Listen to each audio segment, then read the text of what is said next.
রচনা রূপসী বাংলাদেশ। সূচনা বাংলাদেশের প্রকৃতি সৌন্দর্যের এক অপরূপ লীলাভূমি। এর চারদিকে কেবলই অপূর্ব রূপের পসরা। কখনো কনকনে শীত, কখনো রোদ বা বৃষ্টি। বাংলার প্রকৃতি সারা বছর এমনই মোহনীয় রূপে আবির্ভূত হয়। বাংলাদেশের ভূপ্রকৃতি। ভূপ্রকৃতির দিক থেকে বাংলাদেশ এক বৈচিত্র্যময় দেশ। পাহাড়, সাগর, সমতল এইসব বৈচিত্র্যের মাঝেই ভিন্ন ভিন্ন রূপে প্রকৃতি এই দেশকে করেছে অনন্য। বাংলাদেশের দক্ষিণে রয়েছে বিশাল বঙ্গোপসাগর। সাগরের বুকে জেগে রয়েছে ছোট ছোট অনেক দ্বীপ। প্রবাল দ্বীপ সেন্ট মার্টিনের সৈকত জুড়ে রয়েছে অপূর্ব কারুকার্যময় সব শৈবাল। চট্টগ্রামের বিশাল এলাকা জুড়ে রয়েছে পাহাড় আর সবুজের হাতছানি।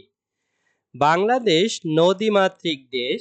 বাংলার মাটিকে উর্বর করেছে অসংখ্য নদী উপনদী। নদীবাহিত পলিমাটিতেই বাংলাদেশ হয়েছে শস্য শ্যামল।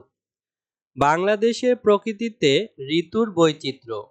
বাংলাদেশে ৬টি ঋতু রয়েছে, যথা গ্রীষ্ম, বর্ষা, শরৎ, হেমন্ত, শীত ও বসন্ত। গ্রীষ্মকাল। গ্রীষ্মকালে প্রচণ্ড রোদ পড়ে।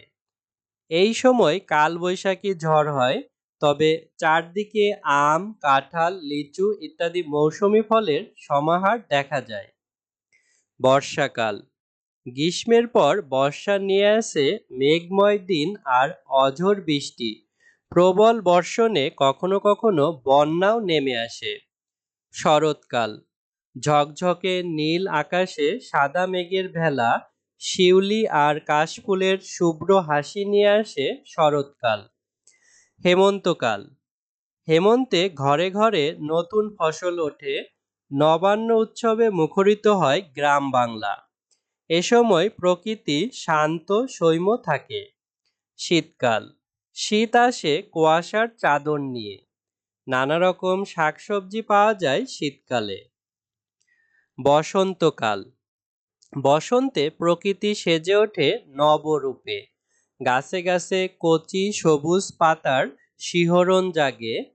অশোক, পলাশ, কৃষ্ণচূড়া আর শিমুলের ডালে ডালে লাল ফুলের আগুন লাগে এবং লক্ষ তারার মেলায় ছেয়ে যায় রাতের আকাশ।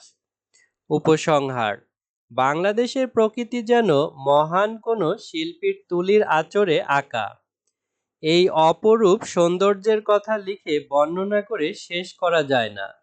তাই কবির মতো আমরাও গেয়ে উঠি, এমন দেশটি কোথাও খুঁজে পাবে না কো তুমি, সকল দেশের রানী সেজে আমার জন্মভূমি।